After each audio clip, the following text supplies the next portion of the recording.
One thing I've noticed in the last decade or so is Canadian actors seem to be becoming quite popular. Vancouver's sort of becoming like a second Hollywood. Yes, Vancouver, yes, and Toronto as well, and a lot of the other provinces. Not so much as Toronto and Vancouver because we have the infrastructure in both those cities. But there is, yeah, we are Hollywood North. We're a service industry for the American television network and movies, for sure.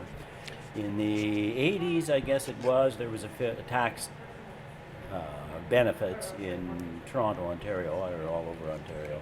So there was a lot of American production moved up to Toronto. I was back there then and worked with some great actors, Rod Steiger, Angie Dickinson, Lauren Green, Battlestar Galactica guy, and Sterling Hayden. I mean, I can go on, but that's because of the tax breaks. A lot of B-list, not to say they are, but came up and starred in these movies. Seems to be the tax breaks that attracts the attention.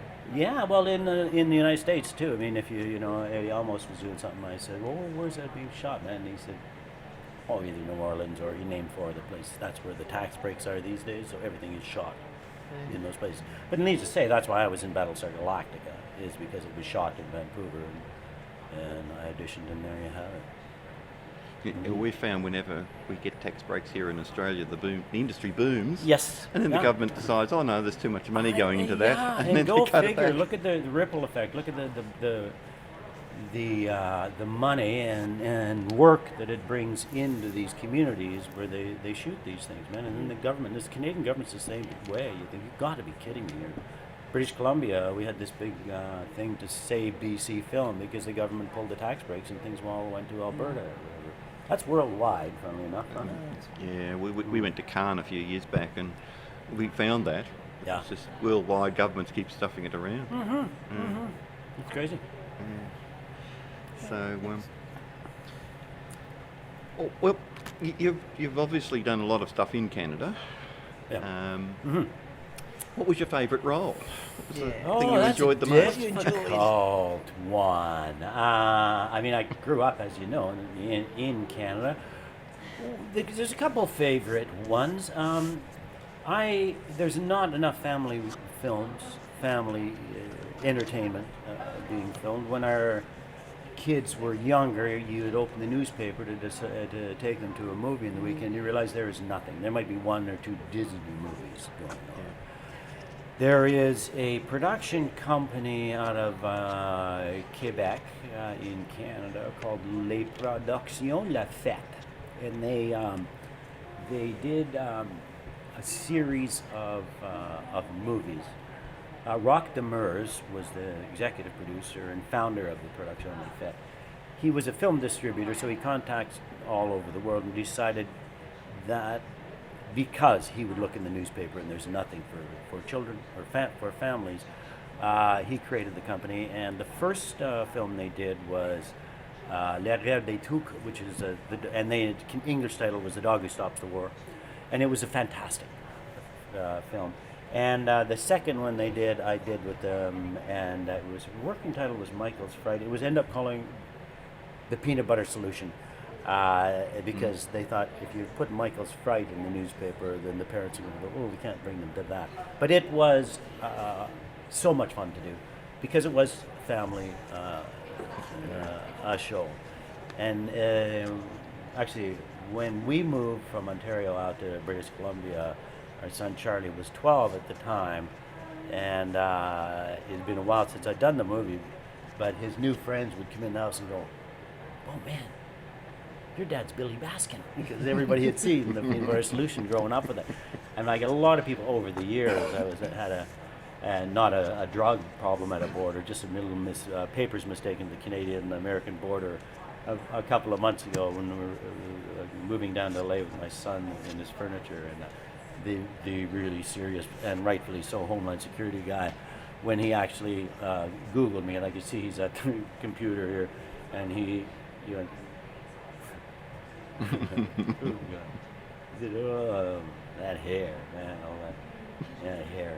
What is he talking about, man? And it turns out it was peanut butter solution because the peanut butter solution is he's had a fright and his hair gets gone, and so peanut butter makes it. So this big tough guy, and he said to one of his buddies, "Did you see that movie, Peanut Butter Solution?" He goes, "Peanut Butter Solution."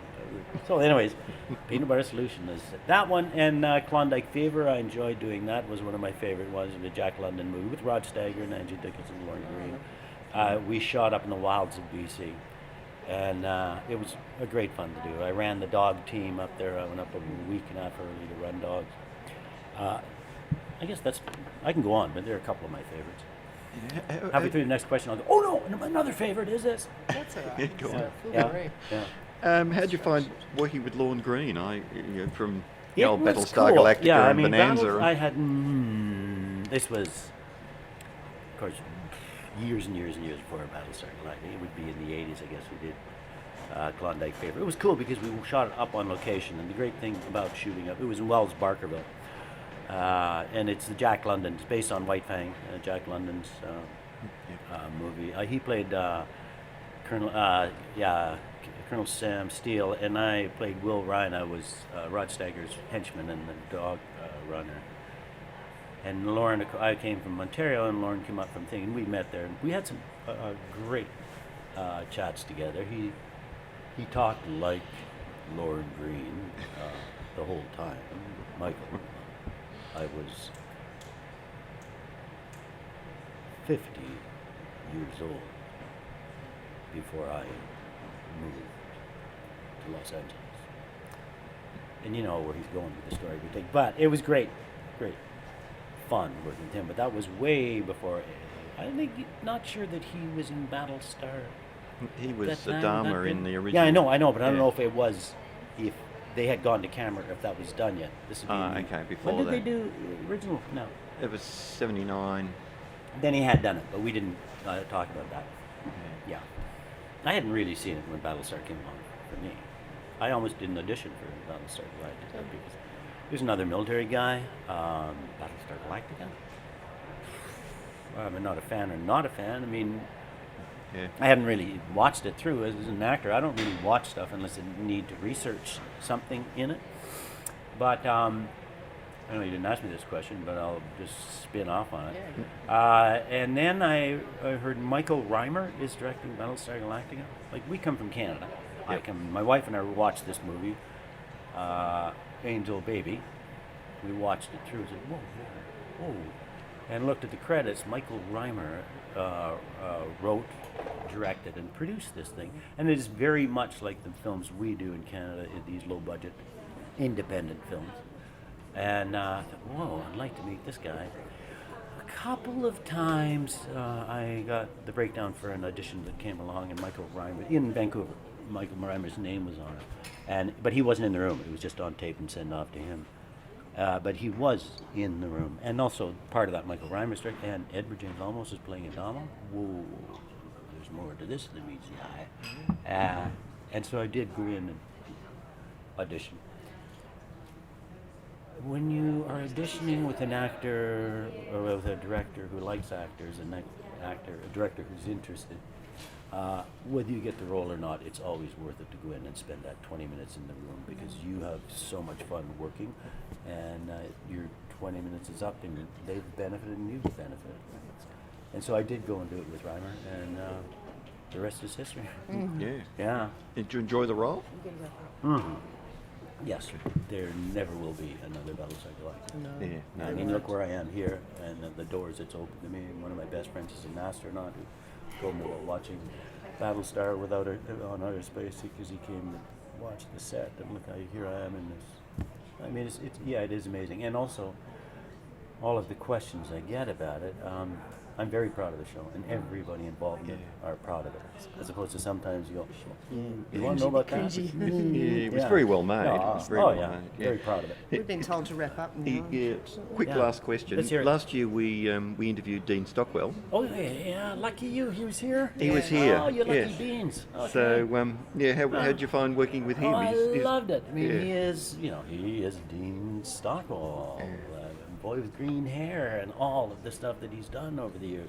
Oh, it was wonderful that they brought him on board, and he came the the second season later in it, and then he was oh, it was great. He was Dean Stockwell, but then when we got in the third season, at the beginning of it, I was sitting outside my trailer, and Dean Stockwell was walking by across the lot, and I yelled, "Hey, Stockwell, welcome back to Canada, man!" And he looked up and went, "Yeah, yeah." "Oh, hey, man. Oh, hey, man." He said, "Last year when I was doing it, he said, oh, I watched it. Because he hadn't watched any of the Battlestar yet. He said, boy, we're into something. This is too much, man. Whoa, whoa, whoa." And so there we did. The first season we did. Scene we did of that season, of course, was his interrogation to me in the cell. Right? So, Right. yeah, what a gift. Well, that's another one, a benefit of Battlestar Galactica. Now I know Dean Stockwell wouldn't honor that.